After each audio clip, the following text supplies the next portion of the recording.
certificações em nuvem, e ele tem um hobby de cantigas medievais, beleza? O cara simplesmente pesquisa cantigas medievais. Lá atrás tem um monte de partitura com um monte de letra estranha, que não sei o quê. Ele pesquisa essas coisas, pô. Ele é a paixão dele, pô. Canta um pouquinho aí. Isso daí não tem nada o que fazer, né, velho? O cara arrumar um hobby dessa história, não tem nem. Na moral, pô. Ó, esse aí não, viu? Ó, acho que a gente pode começar já. Ah, tá. Você falou o seu LinkedIn? Ah, ok. Aqui é o LinkedIn, aqui, se vocês quiserem se conectar aí. Tá aberto. Bem, mas eu acho que aí a gente já pode começar. Ó, tô gravando aqui, tá compartilhando, transcrevendo, tudo, tudo. Bluetooth, código Morse. Passa aí, pai. Tá com o controle aí? Ó, gente. Antes, o que é isso aqui? Zero to Hero, beleza? É um termo em inglês que significa você sair do zero de uma coisa para você virar uma pessoa que tem o básico para entrar em alguma coisa, para entrar em certa área, para conseguir desenrolar, tranquilo? Isso aqui vai ser um workshop mais técnico, menos técnico também, tem partes que a gente colocou um pouquinho mais de teoria, tem código aqui também, um pouquinho de código só, não tem muita coisa. De SQL tem bastante. Agora, o que você precisa saber para se situar nas áreas de engenharia de dados, SQL, e na área de engenharia de IA, tranquilo? Aí, bora começar com SQL. Pode dar. Estão me ouvindo bem? Manda aí o homem de Trix aí, velho. Obrigado. Tá bom. Gente, todo mundo tá me ouvindo bem, né? Tá, show de bola. Hoje eu quero que vocês tenham na mente que escrever código SQL não é bicho de sete cabeças, tá? Ok? Vão ter que sair daqui sabendo fazer CTE, no mínimo, ok? E no máximo, sabendo Windows Function de core. Vamos lá. Vamos começar aí com os fundamentos, com alguns conceitos iniciais, depois vem os comandos mais usados, técnicas avançadas, e a gente vai falar um pouco sobre arquitetura de banco de dados, arquitetura de dados, como é que tá as coisas aí agora. Esperem e aguardem conteúdo muito técnico, tá? Vai ter muita letra aqui. Sobre história do SQL, dando uma passada rápida, a proposta, em 1970, foi dada pela IBM e por um pesquisador lá, que no começo começou como um SQL. E depois veio a padronização ANSI, depois veio no ano 2000 a inserção dos comandos de where, e aí está hoje várias, não são distros, mas dialetos de SQL, com a mesma raiz ANSI, só que com dialetos e formas de escrever diferentes, que a gente vê por aí, MS SQL Server, o da Oracle, que é o PL/SQL, e entre outros, né? E aí, uma coisa aí que os professores de faculdade não falaram, né? Por que se chama relacional o banco de dados? Não tem a ver com relação de tabela, não tem a ver com relacionamento de tabela. Tem a ver com o conceito da matemática chamado álgebra relacional. Tá? A álgebra relacional é o cálculo expresso de operações de banco de dados, só que traduzindo em matemática. Então é daí que vem. O banco de dados foi pensado e baseado na álgebra relacional. É uma teoria do ramo de conjuntos que relaciona dois ou mais atributos, onde essa relação vira uma tabela. Entendeu? É por isso que, quando se representam joins, se representam muito com conjuntos, né, join e tudo mais, que a gente vai ver aqui, as fotos, é por conta disso. Porque a álgebra relacional e o banco de dados relacional vem de teorias de conjuntos. A estrutura do SQL, a gente vai dar uma passada rápida aí, nas famílias de comandos, nas grandes famílias. A DQL são consultas, são comandos para consultas e buscas no banco de dados. Tem a DML, que é Data Manipulation, a DDL, que é Data Definition Language, tem a DCL, que é para controle, e a TCL, que é para transaction. Vamos ver o que é o ACID hoje, tá? Conceito muito importante que, inclusive, cai em prova de Azure, Fundamentals, a Z900, quem quiser fazer, vai cair a CID. E Já tô processo dizendo logo. seletivo também, viu? Processo seletivo também. É muito importante saber. SQL é um subidioma mais usado e, entretanto, só tem um comando. O select, famigerado select. Nesse exemplo aí, a gente está vendo uma consulta que seleciona simplesmente o nome e o salário de uma tabela de funcionários em que um ID de departamento seja 101. Ok? Ele vai buscar, depois vai retornar os dados que só pediu. DML. Vamos manipular os dados, né? Temos os dados ali, queremos tirar algumas análises a partir deles. Bem, insert, ele vai manipular, ele vai alterar a tabela, né? Inserindo dados lá dentro. Ele adiciona novas linhas. Deixa eu voltar aqui. Só vejam a sintaxe. A maior dificuldade em SQL, muitas vezes, é a sintaxe, entendeu? Às vezes a pessoa fica com medo por conta disso. Temos um update. Muita gente, isso aqui virou meme já. Update ou delete sem o R. Né?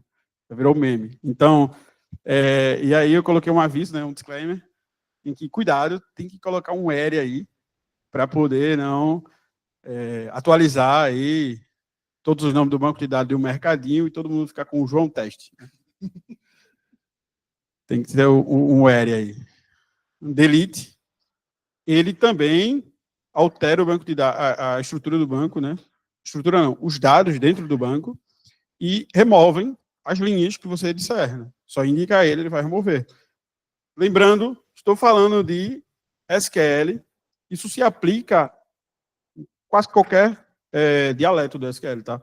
Então pode ser no Databricks, pode ser em qualquer lugar. Pode ser no SQLite. SQLite é usado como banco de dados no WhatsApp, está dentro do seu celular agora, inclusive. DDL, família de comando DDL, são as que mexem, ou melhor, as que formam a estrutura do banco, ou da tabela, né? O create é usado para criar qualquer coisa, né? Pode ser uma view ou uma tabela. Inclusive, só um detalhe, a diferença entre uma view e uma tabela, acho que todo mundo aqui já, ou pelo menos a maioria, viu sobre variável, né? Se declara uma variável. E é bom pensar a view como se fosse uma variável, em que você guarda um valor nela. Então, a diferença entre a tabela e a view é isso, porque a view ela não está com um dado físico mesmo ali, ocupando espaço. É como se guardasse a query ali e ele ficasse salvo, né? Pelo tempo, enfim. Se ela não for temporária, ela vai ficar ali guardada aquela query e quando você chamar aquela view, ela vai retornar o dado que você quer, entendeu? Então, aí já é um assunto aí sobre views aí que já dá para tirar a dúvida. Alter, ela altera a estrutura de um objeto. Por quê? Por que um objeto? Porque pode ser uma coluna ou pode ser uma tabela, tá? Drop, ela vai dropar. E pode ser tabela mesmo, tá? Inclusive, drop é usado para tabelas e delete é usado para linhas. Só esse detalhe. Controle. Gente, eu estou passando rápido porque, assim, tem mais de 100 slides aí, tá? A conversa vai começar no idle function. Controle são comandos simples de memorizar e até dá para lembrar do Git, tá? Quem faz commit aí, a maior parte é software engineer, vai se lembrar disso aí. Controle é da governança do banco, tá? Então, o grant, ele concede permissões e o revoke, ele vai remover permissões do usuário. Assim, agora. É isso que eu estava esperando falar. TCL, ele garante a consistência das transações. Tá? Commit, agora. Ele salva permanentemente as alterações que foram feitas no banco. Tá? Bem, isso daí garante que, isso é até um princípio do ACID, né? A alteração que foi feita, né, ela vai permanecer. Isso daí, esse commit é muito usado em SGDB. é um sistemas que administram um banco de dados. Quando você tem vários bancos de dados, você usa comandos de TCL para poder administrar melhor. Se você tem um só e várias tabelas, geralmente você não vai usar isso aí. Tá? Temos aí o rollback, que ele desfaz ações feitas da transação atual. Como Deu ruim, volta. é um Ctrl Z, né? Mais simples, né? E aí você usa isso, mas assim, esses comandos, eles eram mais usados pelos DBA.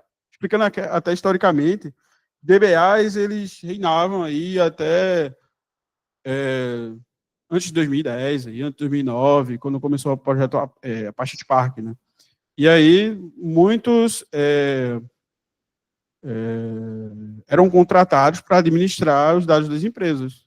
Porque as empresas só tinham os bancos de dados como ferramenta para armazenar os dados. Só que as coisas foram evoluindo e foram chegando novas tecnologias até mais baratas e mais viáveis para as empresas, que acabou deixando um pouco de lado os DBAs, dando lugar ao engenheiro de dados, e agora depois o AI Engineer, que é o que o Fernando vai falar depois, né? E acaba que esses comandos aí dão lugar a outras e mais complexas formas de fazer a consistência dos dados, né? De garantir a consistência dos dados, são outros processos. Aí temos aí o famoso teorema ACID. Isso é um conceito, tá, na área de dados, em que essas 4 letras significam 4 palavras diferentes. O A de atomicidade, o C de consistência, o I de isolamento, né, e o D de durabilidade. Na atomicidade, todas as transações, ou nenhuma transação, ela vai ser feita. Quando é feita uma transação, um comando executado, ou ele é executado por completo, ou não é executado, e dá erro. Então, é isso que garante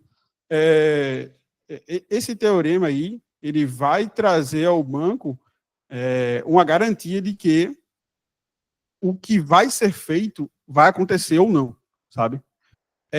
O C, a consistência, é que as transações que já foram feitas, elas não vão poder ser perdidas, ok? Então, se você fez uma coisa ontem, ela não vai, sei lá, deixar de valer por conta do tempo, né?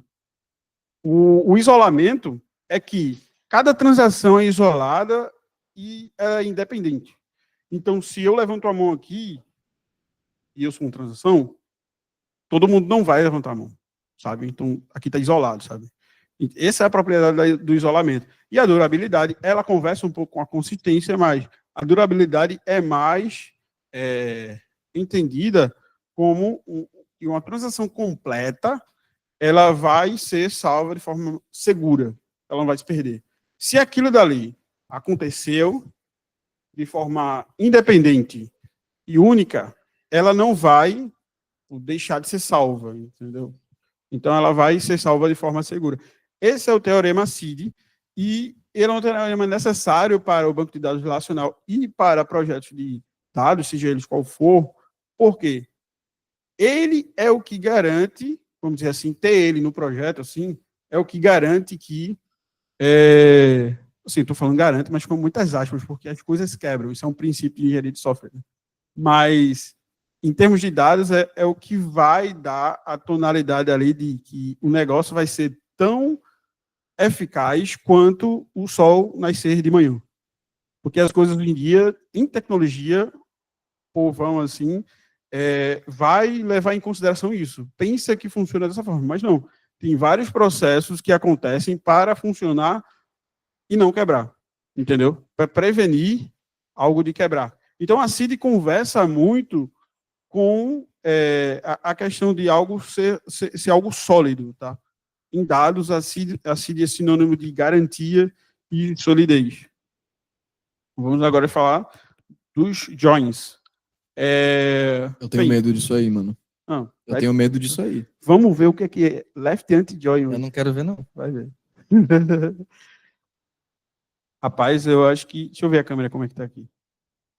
Ih, tá pausado. É Wi-Fi. É Wi-Fi. MBL não. Enfim. O inner, ele vai retornar apenas linhas que têm valores correspondentes em ambas as tabelas, tá? Na teoria do conjunto, a gente vai ver que ele vai demonstrar e vai pegar os dados do meio. Tá? Esse é o inner join. Tá? E aí eu coloquei uma parte do código em que selecionamos, fazemos o join de duas tabelas, né, da tabela departamento com a tabela funcionários, pelas chaves ID, departamento e dos dois lados, né, das duas tabelas. E nós pegamos o nome e o nome do funcionário com o nome do departamento. É isso, né? Isso daí é o inner join. Vamos para o left. Tudo da esquerda. Outra coisa, gente. Vou fazer questão aí, passar esse slide para vocês pelo e-mail. Pode ser? Ele vai retornar, o left, ele vai retornar todas as linhas da tabela esquerda. Então, no exemplo que temos aqui com as mesmas tabelas, ele vai retornar somente o que estiver na tabela de departamento. Aí você pode até... Departamento não, desculpa, funcionários. Você pode até dizer, mas left, esquerda, tá, mas como é que eu me referencio a qual esquerda que eu estou falando? Na sintaxe SQL, quando a gente declara as chaves ali, na quarta linha, a última linha ali, onde a gente está vendo o on, tem o F. O F, na segunda linha, você vê que ele está depois de funcionários. Isso daí é chamado de alias, tá? Você renomeia algum objeto, seja tabela ou coluna, com uma letra, ou pode ser com um nome, para não escrever tudo, entendeu? Então, a gente está dizendo que o funcionários é F. Então, toda vez que eu chamar F, eu estou falando da tabela funcionários. Quando eu declaro ali na quarta linha o F de funcionários e a ID departamento, esse ID está na esquerda. Então, é justamente essa esquerda que ele está falando ali do left join, entendeu? Ele está pegando tudo da esquerda. Quem é a esquerda? Tabela funcionários, tá? Muita gente pode se confundir e pode tentar depois, sei lá, ficar vendo e comparando as tabelas, tipo, do que está escrito no front e a de baixo, né? Mas não. A referência é as chaves, tá? Vamos para o right join. É a mesma coisa do left, só que é tudo da direita. Perceberam uma coisa? Isso aí é sintaxe, tá? Já é dica. Toda a tabela que está no front, tabela que está no front é o funcionários. Aí a gente está referenciando ela como a que a gente quer pegar primeiro, né? Toda a tabela que está no front é a mesma que começa a escrita ali, a indicação do ID. Então, muitas vezes você pode errar na escrita, porque você vai querer colocar a tabela no front, por exemplo, funcionários, e você vai querer trocar a chamada dos IDs. Colocar, não, eu quero um right join, então eu vou trocar aqui e vou chamar do mesmo jeito. Não. Se você declarou a tabela no front, o ID dela deve ser logo depois do on. Entendeu? Então, essa daí é uma dúvida que muitas vezes a pessoa tem e fica meio, né, decepcionada porque sempre esquece. O full alter é tudo de tudo. Então, ele vai pegar tudo de todas as tabelas. A gente entende melhor com conjunto, porque, cara, falando assim, sem conjunto não dá. Então, ele vai pegar não só a interseção, que é o do meio, mas ele vai pegar os dois, as duas tabelas. E aí, nós vemos de novo o exemplo que eu disse. As chaves, elas são orientadas pela tabela que a gente está chamando. Então, primeiro veio a chave dos funcionários, tá? Da tabela de funcionários. Tá aí, tudo bem? Paula. Projoin. Vamos lá. Começou. Pensei que tinha parado no inner, pô. Não, aqui a gente vai até bem longe. Projoin, tá? Se você vê, tipo, do jeito que tá aí, você faz, pô, qual a diferença do full alter? A diferença é que no full alter, nós temos uma chave orientando. No cross, não. Todas as colunas são chaves. Essa é a loucura. Aí, agora, puxando o gancho do assunto anterior que eu tinha falado, de álgebra relacional. O cross-join, de forma matemática, é um produto cartesiano. Tá? O cross-join, ele é um produto cartesiano. Ele é a multiplicação, vamos dizer assim, das linhas. Tá?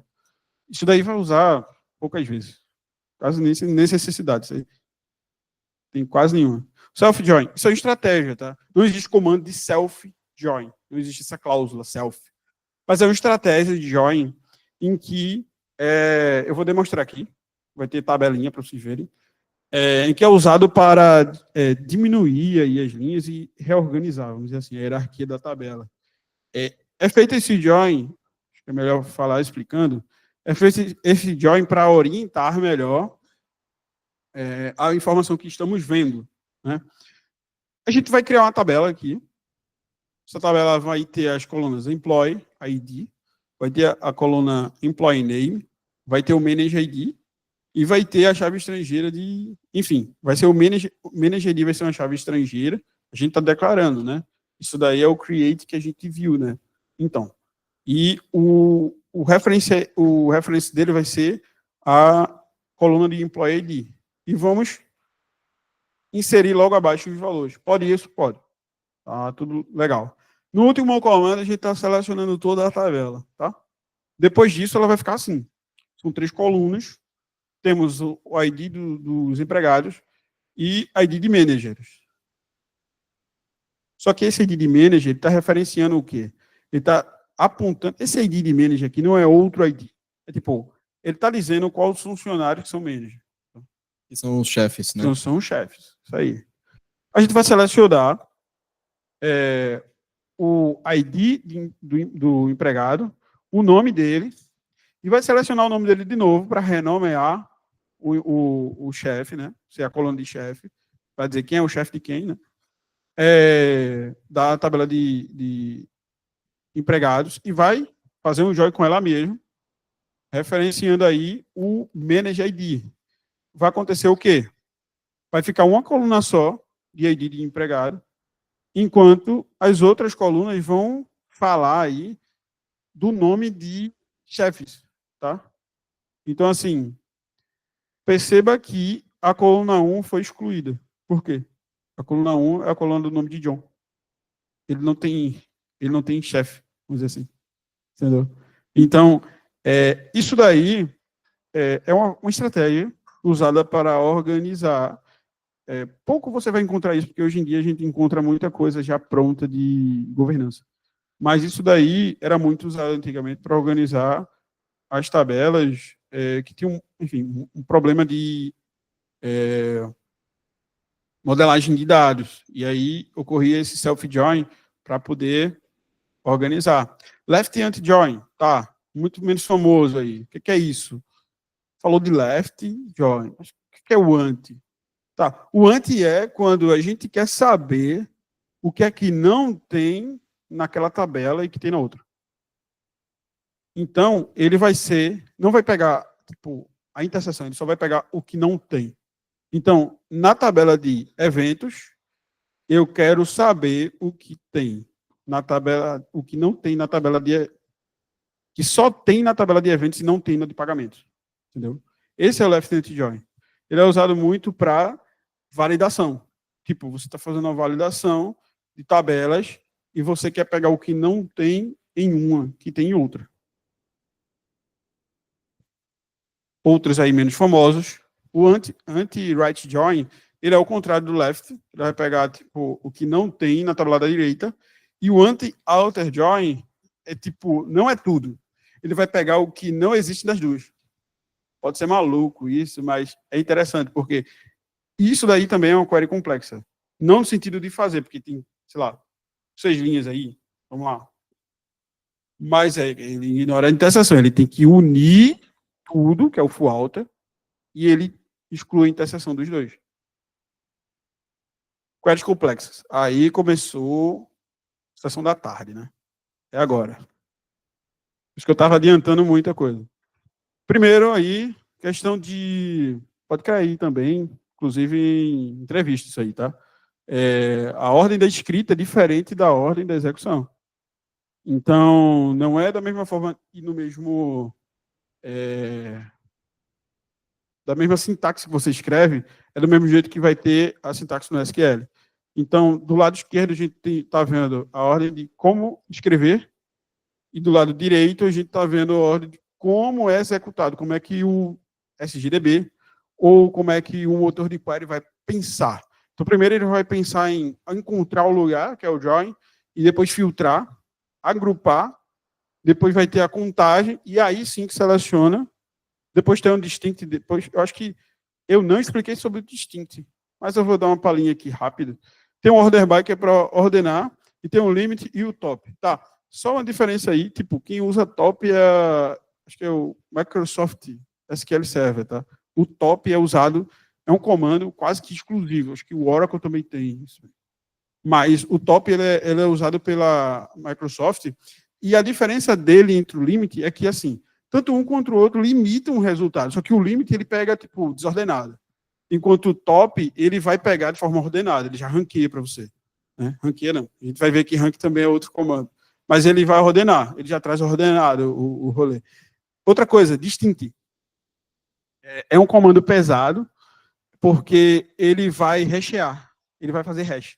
Para poder descobrir quem é igual a quem e separar os iguais, na execução de distinct é feito hash, para poder ver a duplicação e excluir por hash. Ele não vai fazer no distinct um lance de verificar string. Ele não vai fazer isso. Ele vai rechear mesmo. Então, o distinct é um dos comandos que também onera o banco, mas é necessário, né? Fazer o quê? Bem, passando aqui, subqueries. Uma subquery, gente, só quero que vocês percam o medo disso hoje, tá? É simplesmente uma query dentro de outra, tá? O que é que tem de novo nisso? Pensa que a subquery é uma declaração de um from, é uma tabela. Só que você vai dizer como é essa tabela. Toda essa forma fica mais fácil. Enquanto no from normal você declara a tabela que você vai querer e ela está lá pronta, numa subquery você vai declarar ela, né? E vai dizer como é que ela é. Então, ao invés, por exemplo, essa subquery está pegando um R, mas ela poderia estar onde está funcionários, a tabela de funcionários, tá? Então, a gente pode usar a subquery tanto no select, inclusive, em cima, no from e no where também. Então, esse where aí, ele está dizendo... Vamos revisar toda a query. A gente está selecionando a coluna nome e a coluna cargo da tabela de funcionários em que o ID de departamento seja igual ao ID de departamento da tabela de departamentos em que o nome do departamento seja tecnologia. Então, esse where foi complexo e necessitou dessa subquery. Entendeu? Eu não poderia colocar simplesmente tecnologia em ID de departamento. Por quê? Porque a tabela de funcionários não tem o nome do departamento. Eu necessitei pegar esse nome do departamento em outra tabela. Então, por isso que a subquery vai existir. Eita, começo. CTE. Eita. Vamos lá. CTE, gente, vai ser fácil gravar. Onde tem um with e o as, é uma CTE. Vem o with, você já vai ver que é uma CTE. E o que é? É uma espécie de subquery em que você passa o nome da CTE como uma tabela e ela vai como se fosse virar uma tabela. Entendeu? Ela não vira materialmente, mas para efeitos de consulta, ela vai virar isso. Então, assim, aqui a gente vai ter uma subquery, uma CTE, quer dizer, chamada mídia salarial por departamento. E a gente vai ter uma query dentro disso aí. Depois a gente vai selecionar, entendeu? Da tabela de funcionários algumas colunas e vai fazer um join com a tabela de departamentos e com a CTE de mídia salarial por departamento. Depois vai fazer um R. Tá, mas para entender, explicando de novo aí a CTE, ela é como se fosse uma subquery, só que você escreve ela de forma organizada. Porque eu poderia muito bem escrever a CTE em outro lugar aí. Entendeu? Mas é uma questão de escolha de escrita e até também de preferência de execução, porque a CTE performa melhor. Você escrever a CTE porque ela vai ficar mais organizada. Eu não preciso colocar essa mídia salarial por departamento em outro lugar e ficar um negócio, sabe, muito feio, sabe? E que, inclusive, isso me ajuda a fazer um join. A CTE permite que você faça uma query e depois faça um join com ela, como se ela fosse uma view, por exemplo. Então, essa é a vantagem da subquery. Aí a pergunta, pode ter, sei lá, 10, 20 CTEs, uma embaixo da outra? Sim. Lá no trabalho mesmo, as queries são, sei lá, 250, 300 linhas.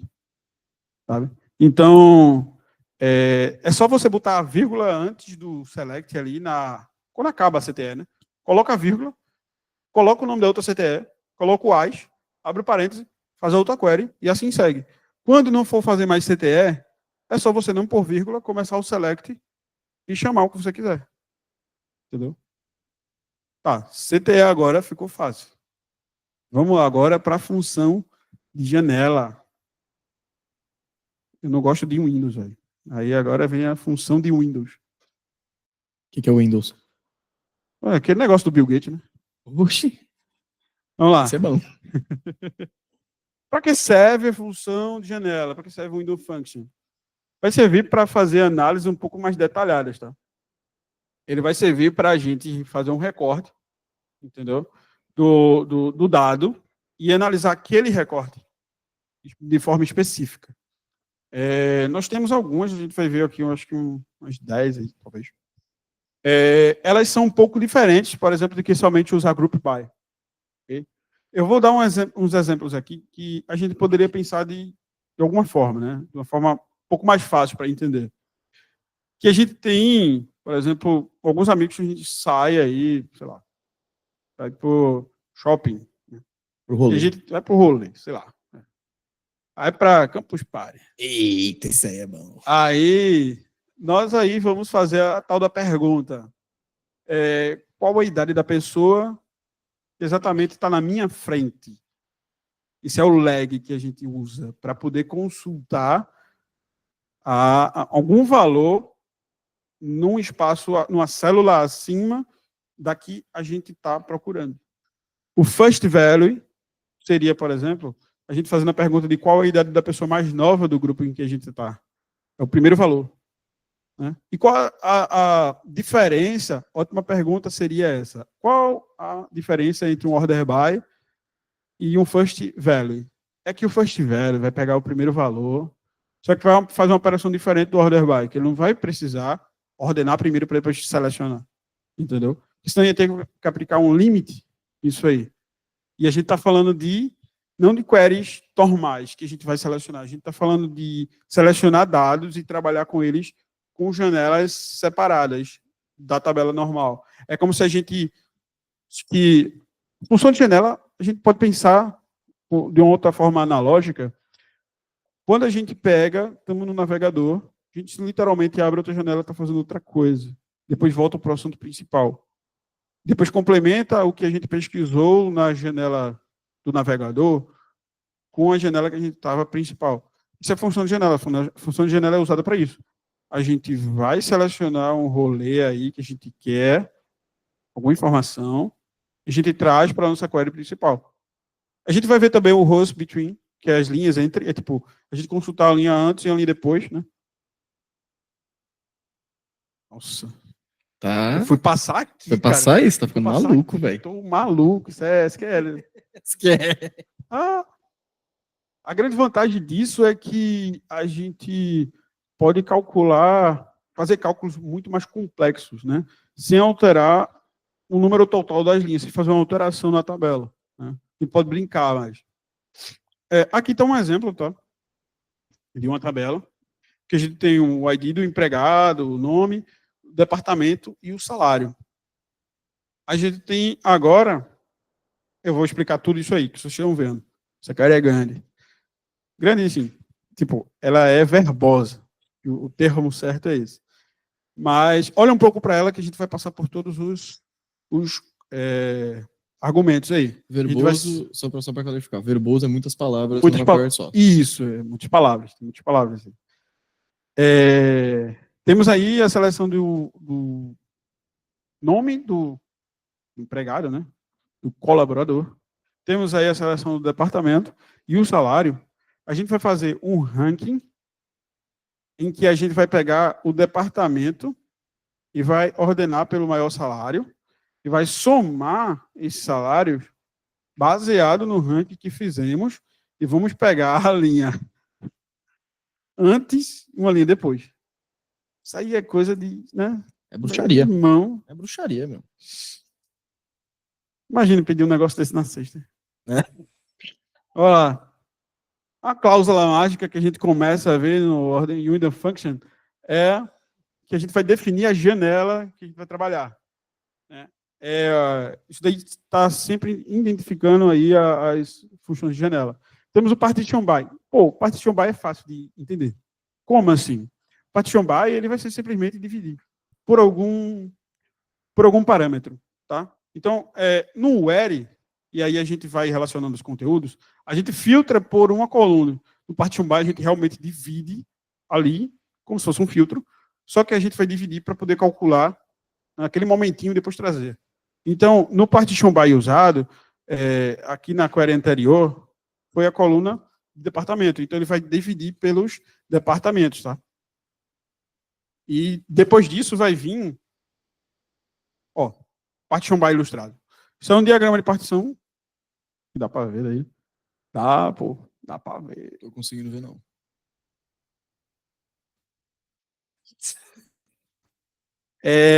Dividido, as janelas da função de janela, ela vai dividir aí, estou dizendo dessa forma, para ser um pouco mais inteligível aí, né? Então, vai como se dividisse aí em grupos de acordo com o que tem de departamento, né? Também dividir pelos departamentos ali os empregados. O order by vai ordenar, ok? Acho que muita gente usou esse comando. E a cláusula frame de rows between, que é rows between preceding and following. A gente vai pegar as linhas entre antes e as linhas depois. Tá? Isso aqui. Tá passando, não? Aí. Bora. Esse frame aqui é um frame móvel, um gráfico de Gantt, que vai mostrar a divisão de a soma acumulada, que foi o segundo comando ali na linha de window function que a gente executou. Então, o primeiro vai dividir os departamentos, e o segundo soma de acordo com os departamentos, entendeu? E aí é que tá. A gente tem um ranking de salário, entendeu? Que é essa segunda coluna usada. Deixa eu voltar aqui que a gente vai ver. Estão vendo aí na quarta linha, no final temos o rank salário. A gente chamou essa window function de rank salário. Esse aí é o alias, tá? Então, e a gente chama na quinta de soma acumulada a quinta window function. Bora voltar para lá de novo. Só estou voltando para vocês relembrarem. E aí ele fica dessa forma. No ranking, há uma soma acumulada. Né? O ranking da coluna de salário, ele está ranqueando de acordo com os grupos. E quando vemos aí a soma acumulada, em cada última pessoa de cada grupo, há a soma total dos salários, entendeu? Então, aí a gente começa a ver com um pouco mais clareza a utilidade do window function, tá? Ele fazer esses cálculos complexos que depois você fica vendo que facilita a vida, entendeu? Agora, a função de ranking. Isso daí é muito usado para quando a gente está fazendo Reg. Pô, tá aí. Dando spoiler, pô. Desculpa. Mas é mesmo. A gente usa o row number, que é tipo, a gente vai atribuir um número sequencial a cada linha. Tipo, imagina o Excel tem aquelas linhas na esquerda, o rank, o row number, a gente vai simplesmente colocar 1, 2, 3, 4, 5, 6, 7. Quando a gente coloca isso, a gente está identificando as linhas, tá? É um identificador único de cada linha. E isso daí serve para a gente depois usar para outros cálculos. Só que ela não vai se importar com o empate. Se tiver algum valor igual ali, ela vai passar direto, tipo, vai ser outro valor. O rank, ele vai classificar cada linha e vai pular as classificações após o empate. Então, se teve empate, ele para de contar e volta de novo. Ele vai pular o negócio. O dancing rank, ele não vai pular após o empate. Se tiver empatado os valores, ele vai repetir o número. Entendeu?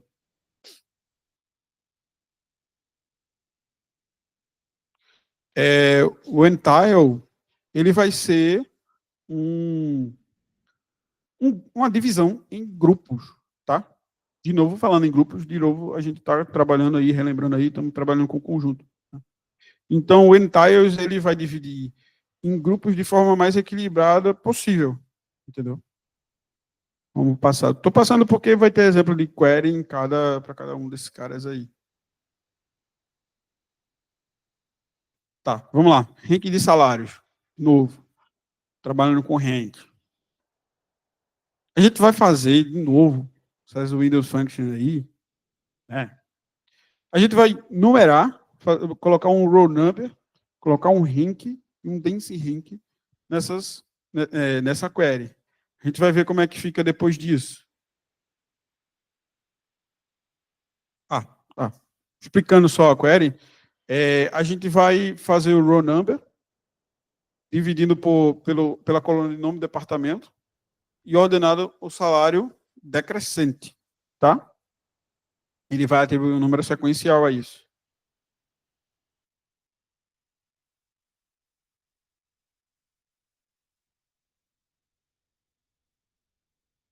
Tá passando. Tá passando? Não tá atualizando no Meet.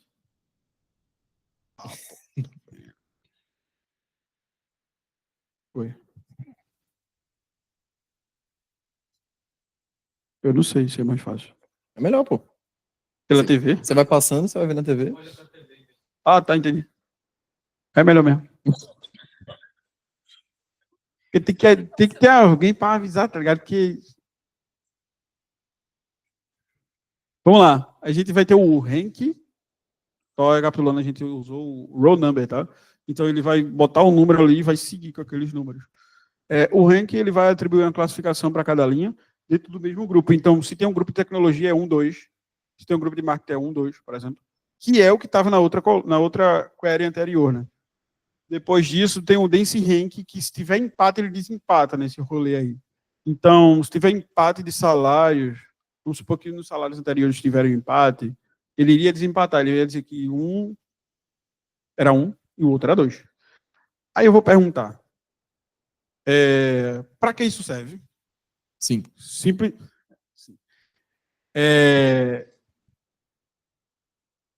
Isso vai resolver qual problema específico? O problema de, quando a gente aplica um distinct nisso aqui, nesse problema aqui, a gente não vai conseguir, não.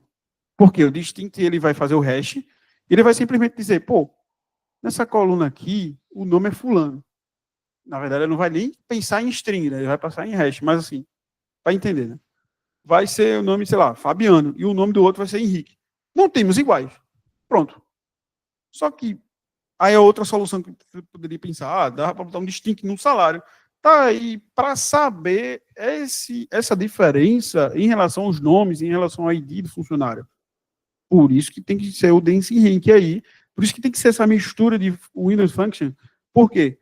Para extrair um ranking de salários de acordo com cada departamento. É um pouco mais complexo. Só explicando por que tem que ser assim, tá ligado? E aí, a última coisa aí da query, da sintaxe, em que tem um join com departamentos e com funcionários, tá? De novo, dizendo sobre sintaxe, para fixar bem, depois do on, onde declara as chaves, primeiro vai vir a chave do from. Tá vendo? Chave de funcionários ali, vai vir primeiro na esquerda. Sempre assim. Então, ela fica assim. De novo, row number, ele está seguindo aí, né, as linhas, de acordo com o nome do departamento. Por que roll number não foi até o 6? E ele parou aqui. Porque a gente disse, ó, é para numerar partition by, tipo, para numerar particionado de acordo com o nome do departamento. Por isso que ele fez isso. No rank, ele vai desempatar. Por que que um rank ficou quase igual aí ao roll number? Porque ele desempata. Tivemos aqui o empate na linha 6 aqui e na outra aqui. Entendeu? E esse 3 aqui, ele relacionado com esses dois carinhas aqui. Por quê? Por conta do nome do departamento, gente. Aqui no dense rank, ele vai considerar ainda mais essa questão de desempate. Agora a gente vai usar o N-Tile, né, para dividir os funcionários em 4 grupos de quartis com base no salário.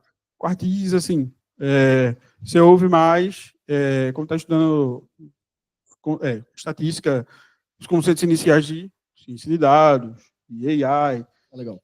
que a gente precisa saber aí, gráfico de box, né? Boxplot. Boxplot. E a gente tem aquela questão ali dos quartis, né? Primeiro quartil, segundo quartil, médio, quartil de 75%, esse rolê. Então, aqui vamos dividir em 4 aí. Ordenado pelo salário. E aí vamos fazer aí o quartil salarial, em que estão os 75% maiores, os 50%, e depois os 25%, e depois para baixo. Que é tipo o quarto aqui, né?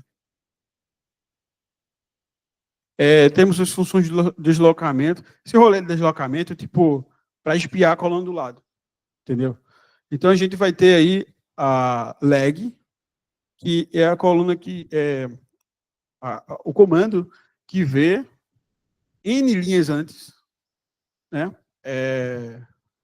do que está dentro da partição, dentro da janela ali. Então, como é que fica ali onde tem um lag? A gente está vendo lag, coluna, o N, né? Que esse N é um número. Você coloca um número ali, quantas linhas vai querer ver antes. E o default continua, tá? Você bota o nome da coluna ali, você vai ver quantas linhas você quiser antes da que você está buscando. O lead, ele vai procurar N linhas depois da que você está querendo encontrar, né? Depois da atual. Então, a gente agora vai ter um exemplo de lag, do uso de lag. Não é lag de jogo, hein? Enfim. A gente vai calcular a diferença do salário para funcionário que está imediatamente anterior, ou seja, tem um salário menor dentro do mesmo departamento. Isso é um pouco mais complexo. Só que essas questões, velho, surgem no dia do trabalho, entendeu? A gente vai ter um lag em que estou mirando na segunda linha do select, depois do select, ali, depois da linha do nome do departamento, a gente tem lag salário e tal. Estou ali. Lag, tem o nome da coluna, a gente quer ver uma linha antes, entendeu? E aí vem toda a partição, né? A gente vai querer ver isso por nome do departamento e ordenar pelo salário. E aí a gente vai comparar isso, e justamente por isso que a gente vai colocar a terceira linha subtraindo. A gente quer ver a diferença do salário do cara, do fulano, menos o salário que está imediatamente anterior ao dele. Depois vem o lead, que a gente pode usar para ver. Aqui a gente está usando o exemplo de vendas, mas também poderia ser usado o exemplo de salário.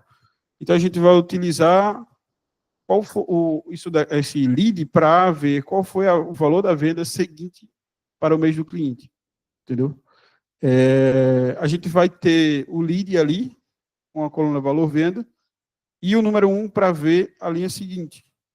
De novo, tem um partition by, agrupando por ID de cliente e ordenando pela data da venda. Isso ajuda a analisar a frequência de compras.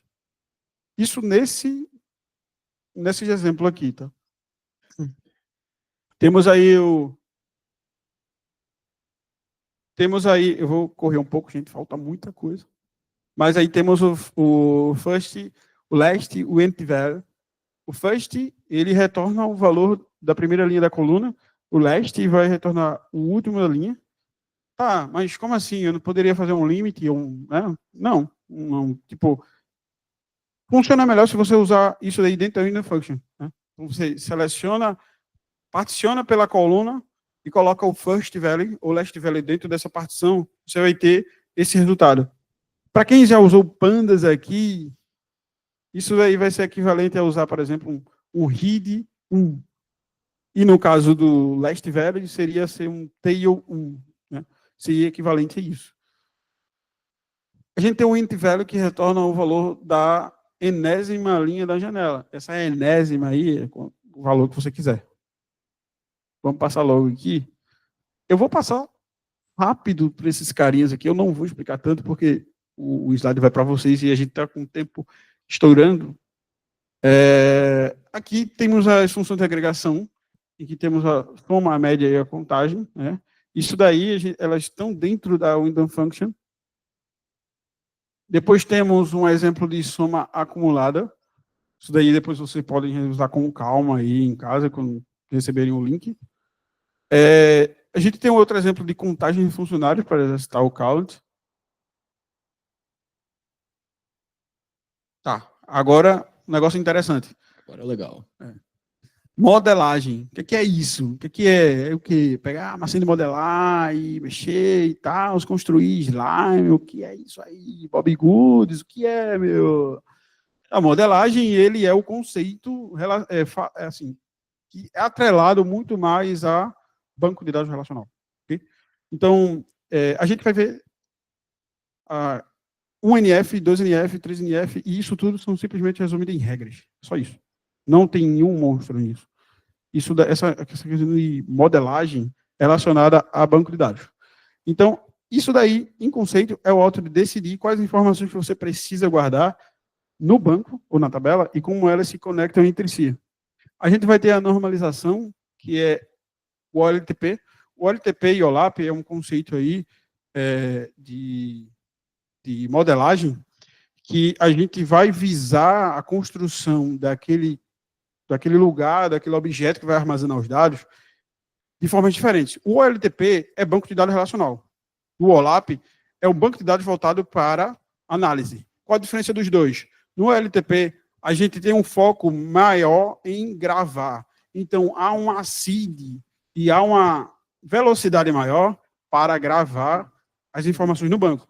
Enquanto o OLAP, a gente vai ter uma velocidade maior em analisar. São classificados como OLAP o Warehouse. E o Warehouse tem muitos projetos usando, isso é muito usado e tal, mas estão deixando de usar por conta do dinheiro, assim, do custo. Muito caro usar o Warehouse. Não vai querer usar o Warehouse em seu projetinho que você está iniciando, porque é caro esse negócio. Tem que usar um banco, sabe?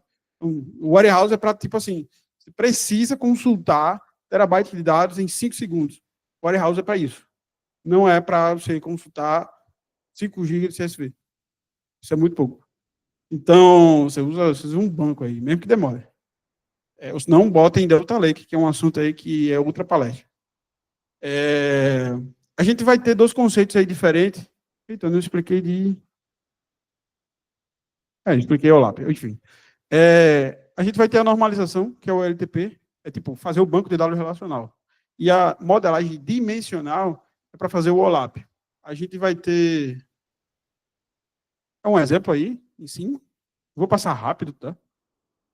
A primeira forma normal, o que é isso aí, velho? Tipo, toda vez, 5 anos passando aí, por esse conceito aí, toda vez eu não sei o que é isso, parece difícil, ninguém me explica, não sei o que é isso. Bem, primeira forma normal é simplesmente uma regra na hora que eu vou fazer o banco ali. Eu tenho que pensar, bem, cada célula da tabela ela deve conter um único valor, e cada linha deve ser única. Ou seja, isso daí lembra o conceito de atomicidade, mas aí a atomicidade não acide à operação, enquanto na forma normal, a atomicidade do conteúdo da linha do banco de dados. Isso é um NF. Acabou. Não tem mais nada. Entendeu? É isso. É tipo, cada linha deve ser única. Ou seja, a OLTP evita que a gente, evita não, pelo menos orienta que a gente não duplique as coisas nos bancos de dados relacionais, ok? Então, é para isso que existem essas normas. A 2NF, ela é um passo a mais na primeira forma normal. Tipo, tem que ter uma distinção de linhas nas tabelas dos bancos de dados. Isso é um NF. A 2NF é remover dependências parciais, entendeu? É onde isso significa que as colunas das tabelas, elas que não são chave, devem depender de uma chave primária, entendeu? Elas devem depender de uma chave primária na tabela, ou mais, né? Mas ela não deve depender sempre dela. Então, no exemplo que a gente deu aqui, a gente tem ali a gente tem problemas, claro, mas por exemplo, se esse exemplo aí tivesse tudo ok, né, que a gente tem problemas de repetição aí, e tanto de nome, de e-mail, na verdade, como de produto, mas, enfim, o ID deveria corresponder ali à chave e tal, as linhas não deveriam ser repetidas, e todas as linhas deveriam depender de uma chave. Então, o ideal seria na 2NF, que a tabela, ela dependesse, os dados da tabela dependessem da chave. É isso. Essa é a 2NF. A 3NF é simplesmente, em uma coluna, ela que não é chave, ela não pode depender de outra coluna que também não é chave. Entendeu? Então, tipo assim, tentar fazer join, 3NF seria tentar fazer join com colunas que não são chave, entendeu? Não é que no join em si, mas é você construir uma tabela desse formato, em que ela não dependa, em que a coluna não dependa da chave, entendeu? Temos a modelagem OLAP, dimensional, e aí a gente vai passar um pouco mais rápido. Temos aí a diferença entre fato e dimensão, em que as tabelas de fato, elas armazenam eventos e métricas, e a dimensão armazena o contexto, os nomes, enfim, as coisas que não são contáveis, ou, enfim, que não faz cálculo, né? Isso aí é o star schema, é a modelagem de estrela, onde tem a tabela fato no meio e as tabelas de dimensões ao redor. O Snowflake Schema, o esquema de floco de neve, é simplesmente a star schema, só que evoluída. As dimensões têm outras subdimensões. Isso daí resume o modelo star schema. Aí, tipo, o modelo star schema é só isso. O star schema não. O modelo Snowflake é só isso. É um star schema, só que tem mais dimensões. O OBT é de um tempo aí que o pessoal começou a usar essa modelagem aí desnormalizada, um pouco mais recentemente, mas é do tempo que começou a se migrar para essa modelagem que valia mais a pena usar dados colunares e não importava a repetição de informações. Então, a gente sai de uma regra que, não pode repetir informações, para ir para uma regra que não, tudo bem repetir informações. Mas por que essa mudança? Explicando uma forma aí, assim, o porquê histórico disso é que as coisas ficaram mais baratas no sentido de armazenar dados. Então, dá para fazer, por exemplo, usar um Delta Lake, em que você consulta de um storage que é mais barato do que de um banco de dados, e você pode guardar mais dados e ocupar menos espaço por conta da binarização dos arquivos. Isso acaba facilitando e dizendo, não, é mais fácil e mais simples para nós fazer um tabelão do que fazer o Snowflake Schema muito mais complicado. Nossa, tem mais, velho. Até eu tô cansado disso. Tem papo de 8 slides ainda. Caralho, isso aí. Desliga isso aí. Enfim, o index, velho, o index do SQL, o que é? Para vocês entenderem de forma simples. Vocês abrem um livro, tem o quê? O índice. Então, o index é simplesmente a gente diz ali quais são as colunas que a gente vai acessar mais e que a gente vai fazer isso com o vista de ele carregar mais rápido. Mas isso daí, essa estratégia era usada mais em SGDBs. Hoje em dia, com o advento do Databricks, esse rolê todo, a gente esquece um pouco disso. Só que pode usar algum dia. Esse é um conceito. Só que a questão do index é que tem que sempre ficar atualizando, né? E ele pode onerar a inserção de dados. O Explain, passando rápido isso aqui é o plano de execução da query. Tipo, quando você faz um select, aciona a query ali, você puxar os dados. Há um planejamento algébrico e depois há um planejamento físico para pegar os dados. Isso daí, a gente vai ver aonde?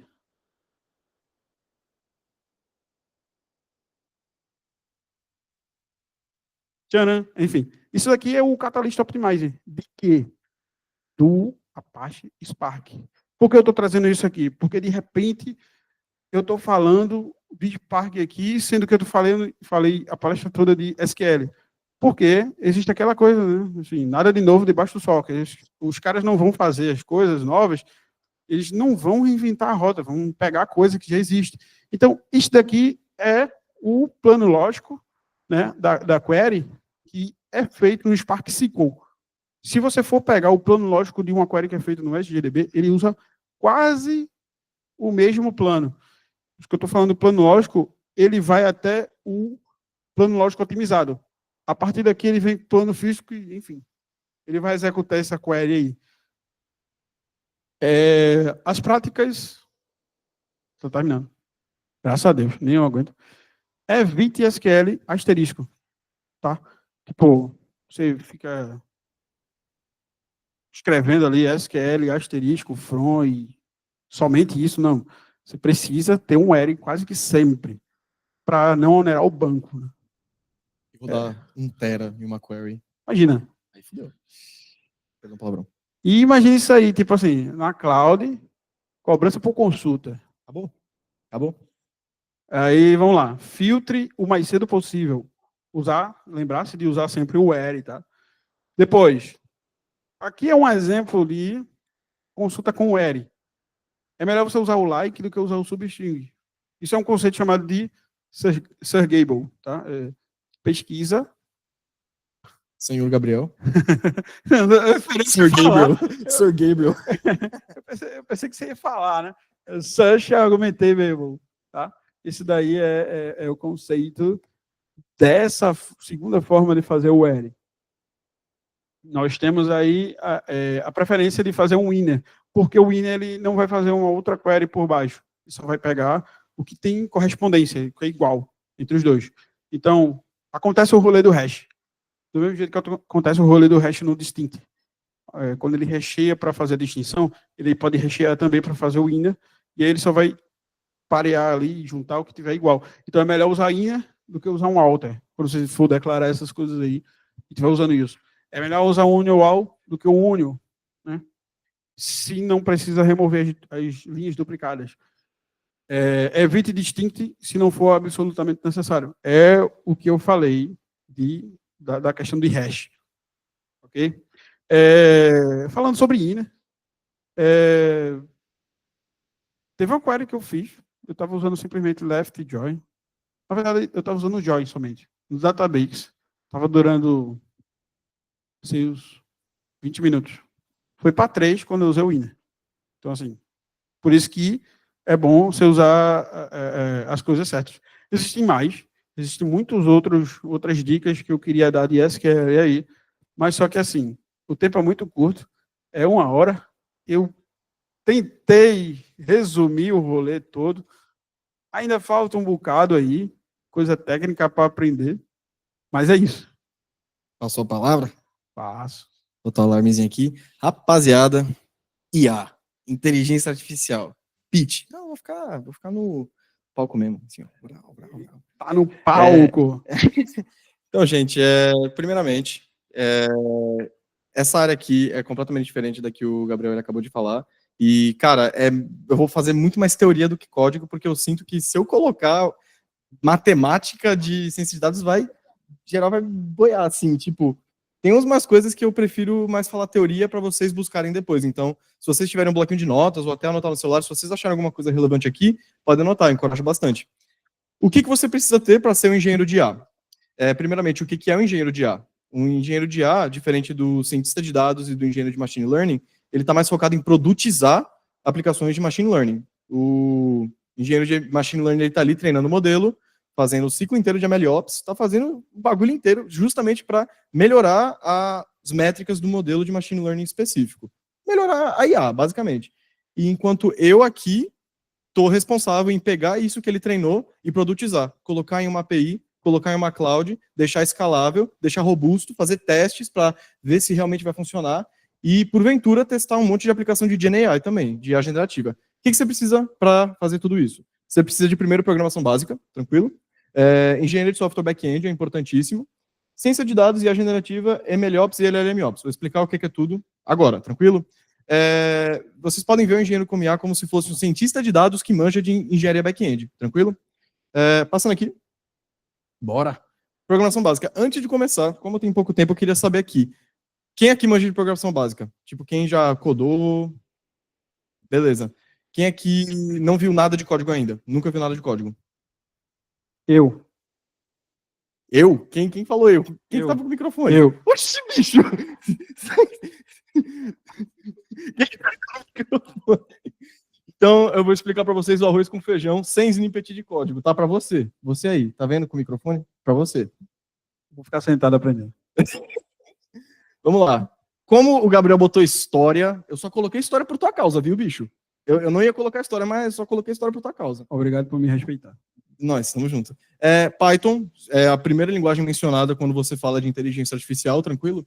Python foi criado em 1984 por um holandês, aquele maluco ali, chamado Guido van Rossum, no centro de Wiskunde, um centro de pesquisa, fechou? E, cara, é uma linguagem holandesa e é uma abstração de algumas outras linguagens, muitas linguagens, e é muito popular porque ele roda bibliotecas que passam por linguagens muito mais rápidas, tipo C, C++, tem até bibliotecas rodando em Rust, para fãs de Rust também. E, cara, ela é muito popular pelas bibliotecas que ela tem. Então, vocês vão ver bibliotecas para você treinar modelos de machine learning do zero. Vocês vão ter bibliotecas para fazer estruturas de dados assim absurdas, de um calibre muito grande. E, cara, o dia a dia de um cientista de dados, o dia a dia de um engenheiro de machine learning é justamente ficar olhando versionamento de biblioteca. Querendo ou não, se você instalar o NumPy, que é uma biblioteca de Python, se você instalar o NumPy 1.5 e na sua aplicação está rodando 1.6, sua aplicação vai quebrar. Então, se você manja de Python, você vai passar 50% do seu tempo vendo questão de importação de biblioteca. Tem 3 coisas muito importantes que vocês têm que saber. Para ser bom no Python, é necessário aprender bem sobre package managers. Tem 3 aqui que eu recomendo vocês estudarem, podem dar uma notada. É o pip, que é o mais básico, o V, que ele trabalha com mais coisas assíncronas, tipo, dá para baixar múltiplas bibliotecas ao mesmo tempo, e o Poetry, que é a versão mais robusta do V. Tranquilo? Isso aqui é um scriptzinho no Python, tranquilo? Eu botei só para falar que coloquei mesmo, não vou mais colocar absolutamente nada. Tô olhando para você, viu? Cara, é muita abstração. Por exemplo, essas 2 bibliotecas são as 2 bibliotecas mais utilizadas do Python hoje em dia. O NumPy, número Python, não tô brincando, é literalmente isso. Ele faz com que você trabalhe com números melhores, vetores, matrizes. Ele é uma biblioteca especificamente para isso. E o Pandas é uma biblioteca de manipulação de data frame. O que é um data frame? Um data frame pode ser uma planilha, pode ser dado de um PDF, pode ser literalmente uma linked list, pode ser qualquer coisa que vocês quiserem, tranquilo? E, cara, é muito abstraído. Por exemplo, vocês podem ver, dados NumPy é igual a esse bagulho aqui. Falei bagulho, não era para falar. Dados NumPy, mano, é muito abstraído e acaba que a gente consegue ter muito mais flexibilidade com essa linguagem. Então, coisa de estrutura de dados é muito mais fácil você tratar no Python. Outra linguagem que eu recomendo vocês aprenderem é Java. Por quê? Porque Java tem uma força de tipagem muito grande que no Python a gente não tem. No Java, quando a gente declara uma variável, normalmente a gente tem que declarar o tipo dessa variável. Essa variável é uma lista, essa variável é uma matriz. No Python, não. No Python, você só pega, bota a variável igual e coloca o que você quiser lá dentro. Então, Java é uma linguagem que força a tipagem. Então, já ensina você boas práticas sem você estar programando com Python, beleza? Em produção, se você não tipar suas variáveis, vai dar ruim, tranquilo? Para não falar outras palavras de baixo calão. Ótimo para projetos gigantescos. O Java ele foi feito para projetos gigantescos, tranquilo? Então, se você coda em Python javiano, tem isso também. É como se fosse sotaque. Se você começou programando com Python e você, sei lá, migrou para Java, você está programando em Java pythoniano. Se você começou programando com Java e você está programando em Python, você está programando em Python javiano. Tem esses rolês também, muito louco.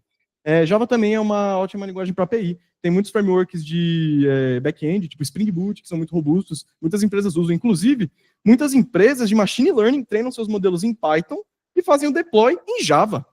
Tá ligado, velho?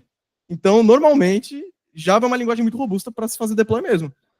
Tem essas 3 coisas, robusto, escalável, já falei um pouco sobre, e compila em bytecode. Você me pergunta, o que é bytecode? Mano, não tem ideia, só sei que roda em tudo, tá ligado? Se você quiser rodar Java em uma geladeira, você vai conseguir, fechou? Multiplataforma também, por causa do bytecode. C# também.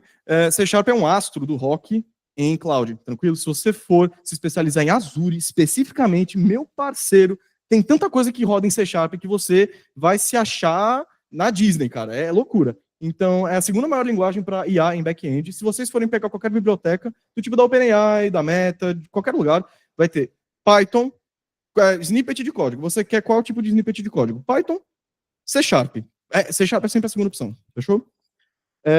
E também tem um framework .NET que oferece um desenvolvimento muito flexível. Você consegue fazer APIs web, tranquilo? Você consegue fazer desenvolvimento mobile e desktop. Então, C Sharp, inclusive empresas grandes como tipo Samsung, CICT, mano, essas empresas elas estão usando C Sharp para tudo, cara. Você está treinando um modelo de machine learning, beleza. Normalmente é feito o deploy aqui por ser mais flexível. Tranquilo?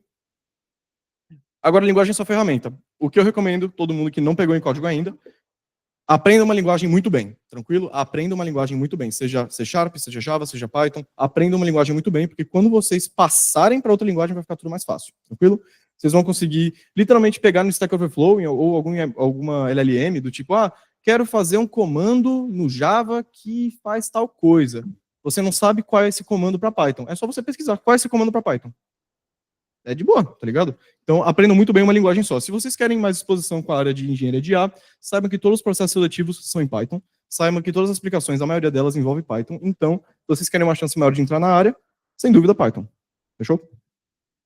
Estrutura de dados é uma coisa que vocês têm que ficar profissionais também. Ou seja, aprender programação básica, fechou. Agora vamos para a brincadeira grande. Estrutura de dados.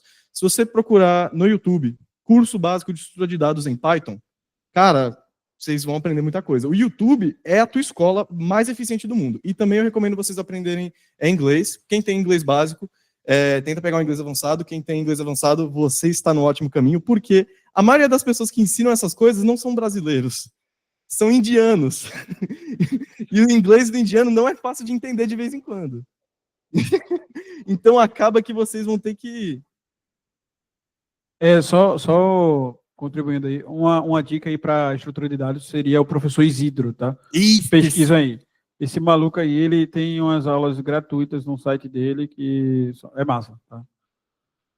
Sim. Liberou o conteúdo, liberou a carta do Tigrinho. É isso aí, pô. Cara, Isidro, I-S-I-D-R-O.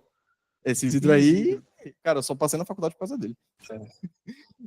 Cara, então é isso. Dados desorganizados igual a Maia podre. O que são estruturas de dados? Aqui estão algumas. As duas mais comuns, se vocês aprenderem bem o que são listas e o que são dicionários, cara, vocês já estão muito bem, tá ligado? Tem outras aqui, tipo tuplas, linked list, árvores, mas, cara, essas aí são só para vocês aprenderem mesmo o básico, o feijão com arroz. Sinceramente, no dia a dia do trabalho, vocês só vão usar lista e dicionário.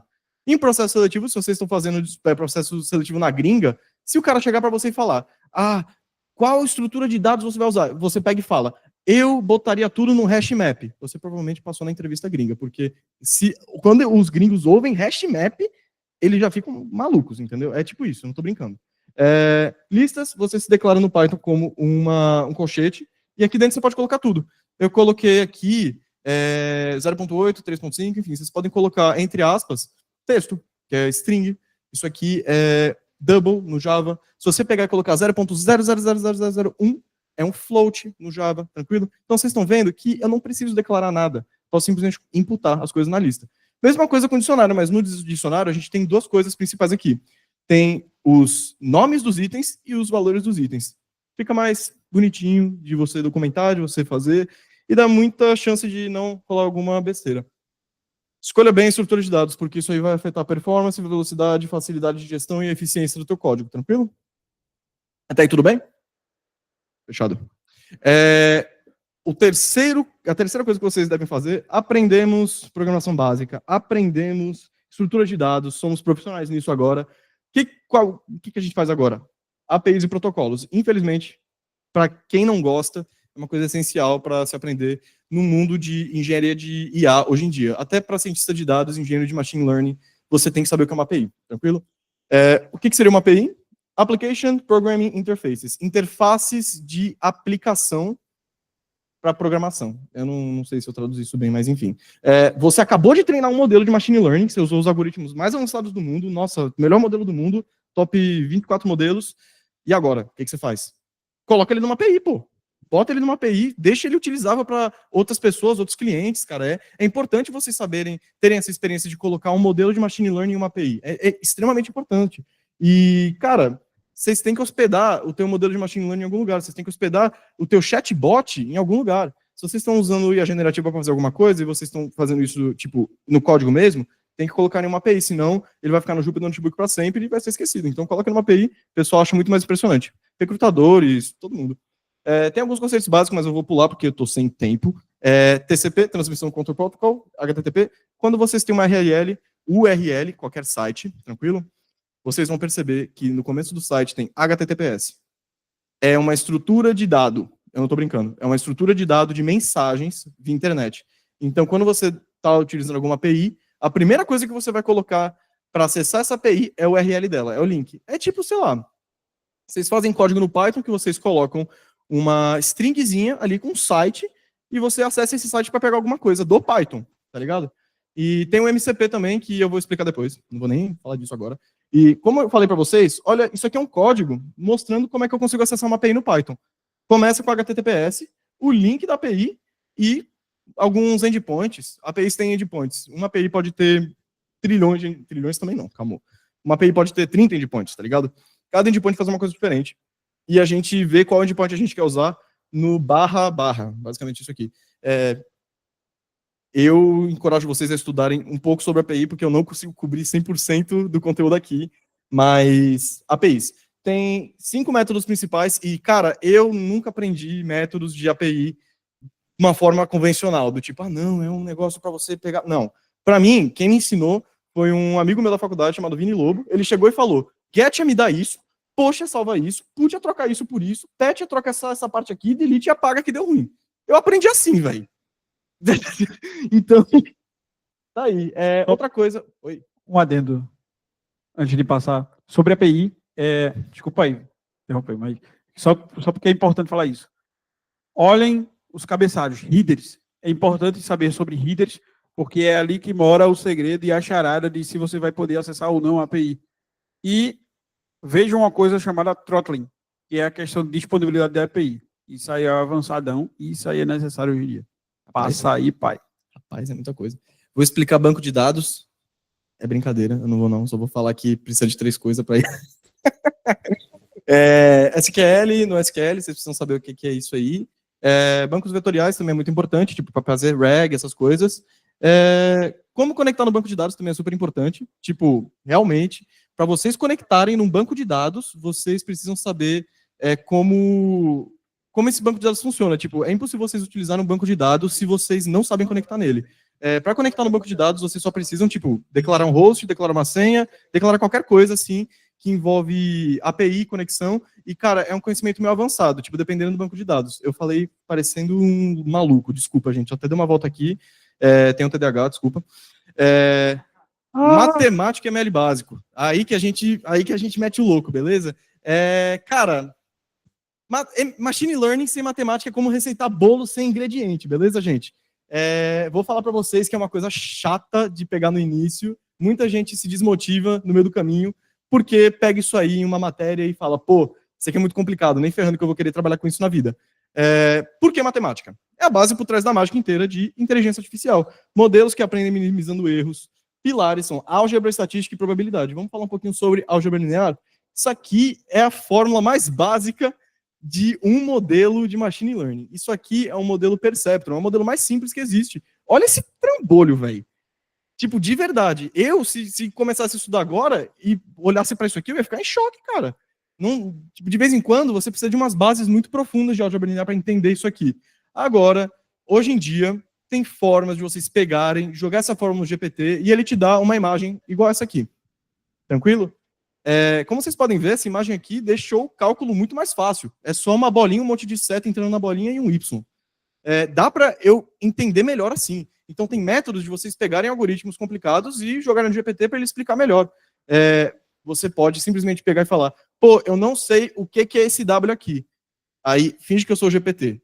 Ô, Gabriel, pergunta aí, o que é esse W aí? O que é que esse W aí, pai? Eu tô entendendo não, explica aí. Meu. Esse W são os pesos da aplicação. O modelo de machine learning, ele normalmente tem pesos, parei, desculpa, foi meio vergonha alheia. Não, mas foi igual, pô. A caixa de música aí tá afiada. Esses aqui são os pesos, vocês alterem esses valores aqui para fazer com que o Perceptron tome decisões. Vamos falar de diabetes. Desculpa, é aleatório, vamos falar de diabetes. Tipo 2. Tipo, aí você quer me ferrar. Tu que começou, meu. Não, você vai me perdoar, mas... Então. Veja, diabetes, você tem ou não tem. Como é que você determina se você tem diabetes? Você usa o BMI, que é eu não sei o que é BMI, alguém sabe o que é BMI? Enfim, a idade e o peso e o BMI importam muito para você ter diabetes. Esses são 3 fatores determinísticos que você pode utilizar para prever se você tem ou não diabetes. X1 é o BMI, X2 é o seu peso e X3 é a sua idade. Fechou? Você joga isso aqui nessa bolinha, essa bolinha tem um monte de coisa rodando por dentro, tranquilo? E ele vai dar uma resposta. Sim ou não. Y é a sua resposta, tranquilo? Sim ou não? Vamos dizer que você errou. Eu botei aqui o meu peso. Eu tenho...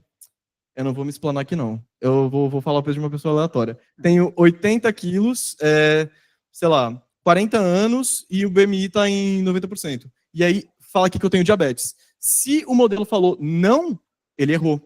Ele vai atualizar esses números aqui e depois que você colocar esses mesmos valores, ele vai falar não, porque ele se autocorrigiu. Fechou?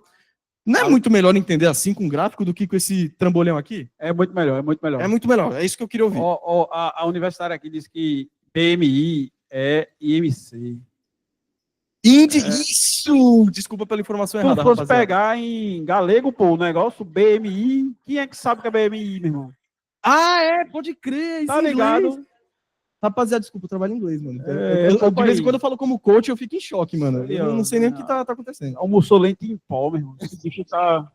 Na moral. Deixa eu passar aqui que eu tenho Passa aí, 19 minutos para acabar esse bagulho. Estatísticas são os detetives de dados. O que você usa... Hã? Mas é porque eu quero deixar 10 minutos para pergunta, pô. Pô. Pergunta e resposta. Q&A.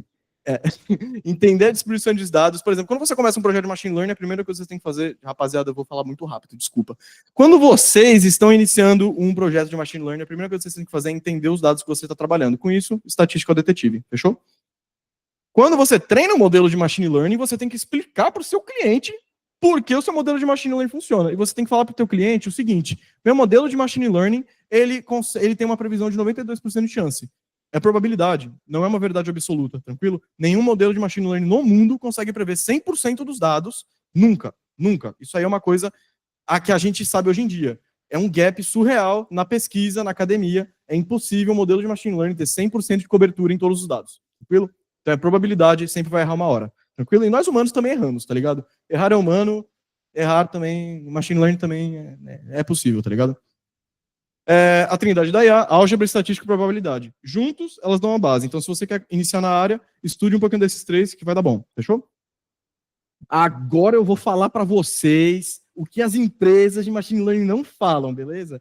Tem problemas e soluções de machine learning. A gente quer pegar um match perfeito, a gente quer pegar o problema, chega um cliente e fala, eu tenho esse problema. Você vai pegar esse problema, traduzir ele para a linguagem de machine learning e depois você vai saber qual modelo você vai utilizar. Cara, isso aqui, quem tiver bloco de notas, anote, porque isso aqui cai em todas as entrevistas. Isso aqui é uma API de todas as entrevistas de estágio que eu fiz na vida, cara. Então, eu tô falando tudo que as empresas de machine learning não falam para vocês. Primeiramente, crédito, bom ou mal pagador. Qual é a tarefa? Como é que a gente traduz isso para a tarefa de machine learning?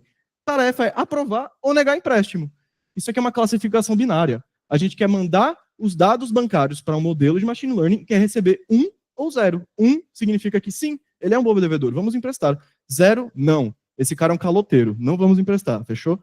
E quais são os modelos bons para isso? Regressão logística, Light GPM. Quais métricas vocês vão utilizar? Precisão e recall. Eu não estou brincando. Eu vou dar mastigado mesmo, não vou nem explicar o que esses modelos fazem, mas é isso que as empresas usam, tá? Qual a próxima task? Texto, entendendo linguagem. A tarefa: analisar, classificar ou modificar texto. Processamento de linguagem natural, NLP, ou em português, PLN, tranquilo? Os modelos Naive Bayes, que é um modelo muito velho, nossa senhora, velho pra caramba. E o Transformer, que é o da atualidade, o mais nobre modelo da atualidade. As métricas são Blue, Rouge, BERT Score, LLM as Adjust, mas só que essas métricas aqui vocês vão aplicar em contextos específicos para problemas específicos, fechou? Podem dar uma estudada nisso aqui também. Séries temporais. Você quer prever o futuro, mano? Você quer pegar e... Caraca, o que vai acontecer amanhã? Vai cair um meteoro amanhã? Não, enfim. Tarefa é prever vendas, demandas e ações. Ou seja, você quer jogar dados da bolsa ali dentro do modelo de machine learning e você quer pegar e falar quando é que vai ter uma queda, quando é que vai ter uma alta, quando eu vou conseguir comprar ações, beleza? O nome dessa tarefa é previsão, ou melhor, forecasting, tranquilo? Modelos, Prophet, LSTM, podem usar, vai ficar de boa. Métricas é o MAI, erro médio absoluto. Mean Absolute Error. Não sei nem o que falou. Enfim, visão computacional, ensinando a ver. A tarefa é contar pessoas, ativar defeitos. A gente tem uma câmera aqui? Tem alguma câmera? Ali. Se a gente pegar essa câmera e virar e tiver um modelo de visão computacional, essa câmera a gente poderia treinar um modelo para contar quantas pessoas estão aqui no auditório. Eu chutaria umas 50, porque eu contei 5 aqui e 10 aqui, e aí eu não contei o resto. Eu acho que tem menos. Mas se tivesse um modelo de machine learning aqui que tivesse essa capacidade de visão computacional, ele conseguiria contar muito melhor que eu, tranquilo? A tarefa é contar pessoas, achar defeitos, tradução para MLL. Detecção de objeto e segmentação. Tranquilo? Modelos bons para isso, redes convolucionais, CNNs, YOLO, que é um modelo que ele já foi treinado, vocês podem pegar esse modelo e fazer um fine-tune nele, que é alterando algumas coisinhas nele para deixar ele naquele contexto específico, e as métricas são acurácia. Eu não vou nem pronunciar essas aqui, mas, enfim, pegam depois. Caraca, eu botei uma imagem aí que parece um cérebro bodybuilder, velho, meu Deus do céu. Enfim, e a generativa, criando conteúdo. A tarefa é criar chatbots, gerar textos. A tradução é modelagem de linguagem generativa. Os modelos são os famosos, GPT, Claude e Llama. Tranquilo? A escolha para vocês fazerem isso é o custo versus performance versus privacidade. Se você está fazendo uma aplicação para um hospital, irmão, você não pode integrar na API do GPT, não. Você tem que fazer... Oi. Desculpa, eu me exalto.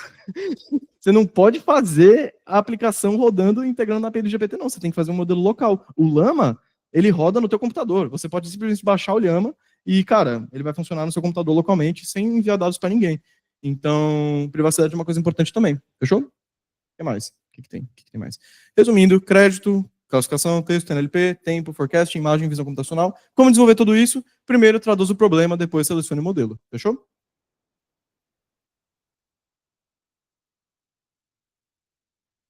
Não terminei, não, pô. Hã? Não, tá de boa, tá de boa. Básico de IA generativa, embeddings, o que são? Traduzindo conceitos em números. Palavras, imagens, ideias viram vetores. O que tá rolando aqui? Esse objeto aqui, pensa que é, sei lá, um PDF de alguma matéria. Tipo, sei lá, matemática, qualquer coisa. Tem palavras, muito texto. A gente vai pegar esses documentos aqui de escola, de tarefas de matemática, vai passar por um modelo de embedding e ele vai trazer isso aqui. O que é isso aqui? Nem eu sei, só Deus sabe, tranquilo? Mas só que a gente usa isso aqui, que nem eu sei, só Deus sabe, para a gente fazer mágicas com esse negócio aqui, RAG, tranquilo? RAG, ele basicamente é uma colinha para LLM, tranquilo? Por que a gente gera os embeddings? Porque quando a gente pega embeddings, a gente tem a forma vetorial. É muito mais rápido você puxar informação estando em estado vetorial do que em estado de palavra mesmo. Cara, você vai pegar e ficar puxando palavra por palavra para achar a palavra que faz sentido para a LLM ter na colinha, entendeu? RAG é justamente antes de você enviar prompt para a LLM, a gente coloca um pouquinho de contexto relevante com o problema, entenderam? É literalmente dar cola para o GPT. É literalmente você pegar e fazer uma pergunta, tipo, quais são as doenças possíveis que podem dar em zebras, tá ligado? Mano, eu não sei se o GPT responde isso, mas a gente pode criar um banco vetorial de embeddings de doenças de zebra, e aí a gente pega essa pergunta, joga no banco vetorial, traz contexto que faz sentido, e agora a pergunta vai ficar, quais são algumas doenças para zebras? E aí, na prompt mesmo vai estar lá, doença X, Y, Z, papapá, ou seja, a gente está perguntando e dando a resposta, e a gente só está pedindo para a LLM formatar o bagulho. Então, desculpa. Tem esse vício com essa palavra. Alguns frameworks para fazer isso é o Lemma Index, Haystack, Ragflow e LangChain. Tranquilo? Eu estou passando muito rápido, desculpa, rapaziada. Colar nas provas é mais difícil do que parece. Isso aqui é um framework do Rag, fechou? Esse aqui é o cliente, ele faz uma pergunta, ele entra aqui, faz uma busca semântica dos embeddings. Esses são os embeddings aqui. Basicamente um banco vetorial que vai retornar rapidamente contexto relevante. E depois vai processar isso e jogar para a LLM com contexto mais filtrado para esse problema específico. Agentes, LLMs que agem e não ficam de olho. A gente está literalmente dando pernas e braços para LLMs. Por quê? Uma LLM, Large Language Model, é o que inteligências artificiais hoje em dia estão mais utilizando, beleza? O GPT é uma LLM, o Llama é uma LLM, o Claude é uma LLM, tranquilo? E o que pega aqui? Quando a gente conversa com eles, a gente só está recebendo texto, só está jogando texto. Agora, imagina se você coloca uma API com dados governamentais para o GPT. E ele consegue usar. Meu parceiro, ferrou, bicho. Ele literalmente consegue interagir entre APIs, Pronto, é isso que é agentes, entenderam? LLMs com poder de buscar dados, alterar dados na internet, tranquilo? Então, usar ferramentas para interagir, tem um ciclo de pensar, agir e observar o resultado, a gente chama a API, a gente pode buscar informação na web, a gente pode mandar um e-mail, ou seja, se eu quiser mandar um e-mail para o meu chefe e eu não quiser realmente escrever o e-mail, eu posso simplesmente chegar para o GPT, oi, tudo bem, GPT? Você tem acesso a uma API de Gmail. Eu quero mandar uma mensagem para o meu chefe falando que eu estou muito feliz na empresa, tranquilo? Eu não preciso digitar o e-mail, ela vai digitar para mim, vai mandar na API e a API vai fazer todo o processo necessário. A LLM tem toda a documentação da API, ela manja da API mais do que eu manjo, entendeu? Então ela tem total capacidade de fazer um negócio desse. Alguns frameworks são LangGraph e PyDent, eu acho que explicar isso aqui vai ser meio treta, então eu não vou explicar, rapaziada, se vocês quiserem saber disso depois, podem me chamar depois, eu explico, tá? MCP, o futuro Plug and Play, que é um padrão universal para as ferramentas. Eu expliquei agora, LLMs tendo acesso a APIs, tranquilo? Como é que a gente dá acesso a uma API para uma LLM específica? Cara, tem isso aqui hoje em dia, que é literalmente um servidor, um protocolo, igual igual TCP, beleza?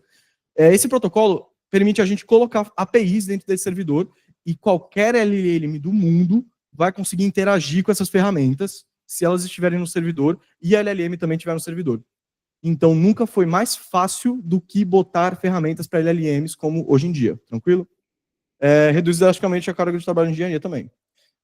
Isso aqui é um MCP. Antes do MCP era LLM interage com a API do Slack. LLM interage diretamente com o Google Drive.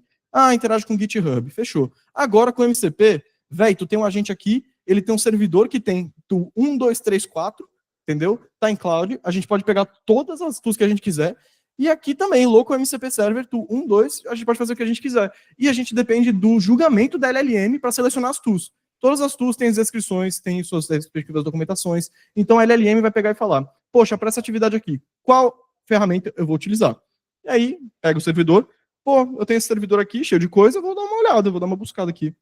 Tem 8 minutos, rapaziada, meu Deus, FireTune, eu não vou nem mexer nisso aqui, é só você especializar um modelo específico para um conjunto de dados. Então, se vocês têm um Llama, que ele responde, sei lá, gera ideias para dar de presente para o meu pai, tranquilo? E você não quer que ela responda mais isso, você faz um fine-tuning para, sei lá, dados temporais. Agora você quer que ele preveja o tempo. Tem como você fazer um fine-tuning no Llama para prever tempo, dando dados de tempo, treinando ele novamente e pode fazer um negócio assim. Full fine-tuning é muito caro, tá ligado? Quando eu fui fazer um full fine-tuning no Llama, custou para mim, rapaziada, $300. Agora eu fiz o mesmo full fine-tuning no PEFT e no LoRa, que são frameworks para você reduzir o custo. Eu tive resultados melhores gastando R$5. Beleza? Então eu fui leigo de tentar fazer isso aqui. Mas o LoRa, ele não funciona muito bem quando você tem muito dado, entendeu? Então, um full fine-tuning de vez em quando faz sentido para as empresas maiores, entendeu? Eles têm muito dado, eles têm petas e petas de dados, então para eles faz mais sentido usar full fine-tuning mesmo. Então a stack para você se tornar um AI engineer seria embeddings, RAG, agentes, fine-tuning e APIs MCP, fechou? Uma coisa que eu gosto de ressaltar também, como a gente está trabalhando muito com deploy, muito com coisas relacionadas a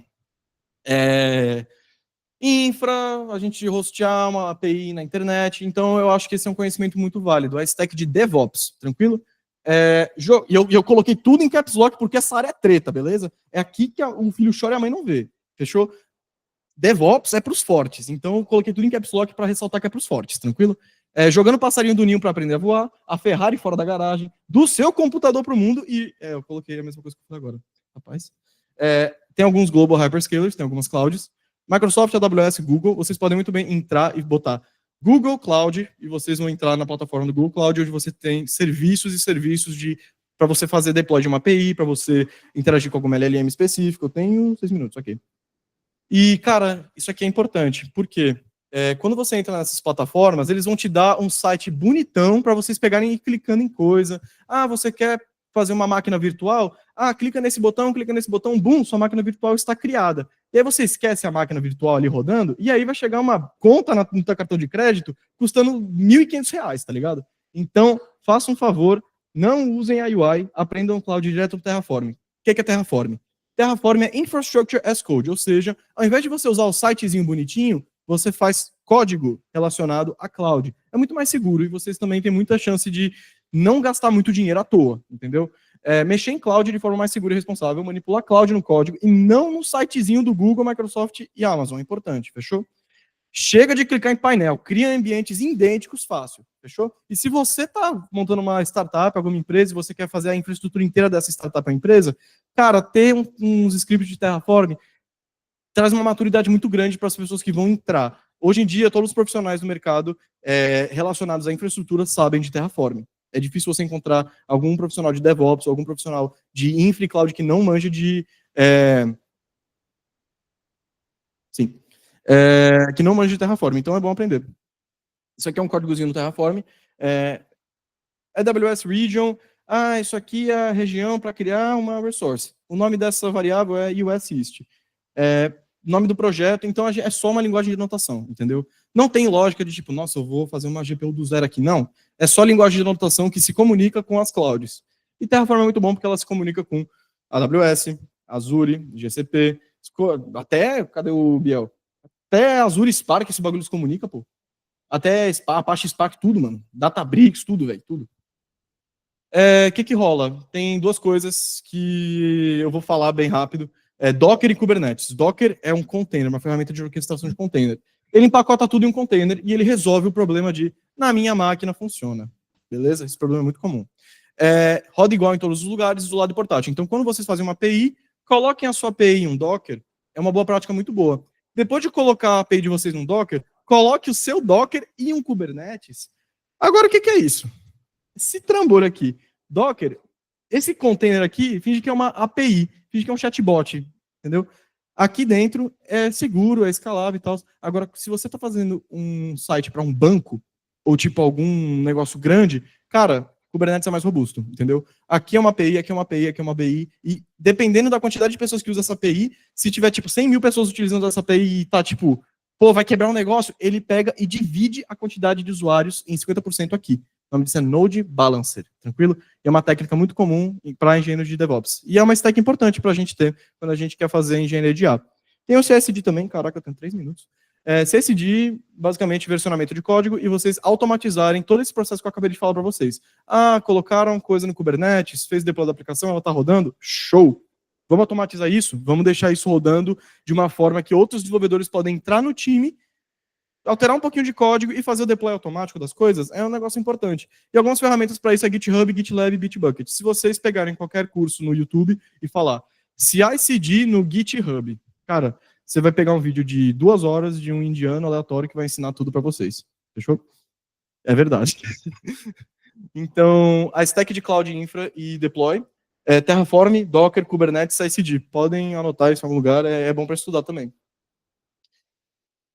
MLOps e LLMOps. A gente basicamente vai pular isso aqui, mas vou explicar mais ou menos o que é. Operações de Machine Learning e operações de LLM. Quando você está num time cheio de profissionais, ninguém vai saber o código que você fez, tranquilo? Então, o que você faz? Você pega e faz fluxos de CI/CD, Terraform, Cloud, para você conseguir botar o seu modelo em produção de forma mais rápida. Vamos dizer que o cliente te dá novos dados. Você vai pegar o código do teu modelo e rodar ele de novo para treinar? Não, seria muito mais conveniente se o cliente já jogasse numa plataforma e essa plataforma direcionasse direto em algum tipo de instância que roda um treinamento automático. E é isso que é MLOps, entendeu? E o LLMOps, ele não é tão diferente assim. O LLMOps, ele está mais focado em fazer gestão de data, entendeu? Então, fazer uma pipeline robusta que o seu cliente só joga os dados em algum lugar e você faz retrieval fácil é importante. Processo contínuo, tá? Faz o machine learning, bota para dev e depois faz as operações de deploy, CI/CD, tudo relacionado a isso, tranquilo? Vou pular isso aqui. A parte mais importante que eu vou mostrar para vocês é a arte da sobrevivência. Como convencer um cliente que o negócio está pegando, beleza? O que os cursos não ensinam, beleza? O lado humano da carreira. Você não quer ser aquele cara muito técnico que vai falar coisas que o cliente não vai entender. Seu cliente não é uma pessoa técnica. Seu cliente é uma pessoa que não tem doutorado no MIT de Machine Learning. Ele só quer saber se funciona, entenderam? O que rola? A realidade é essa aqui. 90% dos seus tempos é lasca. 90% do tempo vocês vão estar limpando... Tem mais um minuto? Rapaz, é isso, rapaziada. Muito obrigado. Vou abrir para perguntas. Guia de sobrevivência esse aqui. Traduza métricas para dinheiro, sempre simplifique e explique para uma criança. E, cara, tenha sempre um plano B, fechou? E a filosofia final não é sobre criar Scanet, é muito café e é isso aí. Perguntas? Vem aqui, Biel. A gente tem 10 minutinhos para pergunta, rapaziada. Ai, cadê? Tá bom. Como eu sei que normalmente ninguém faz pergunta, eu tenho uma pergunta para mim mesmo. Beleza? Eita, pode falar. Pode falar.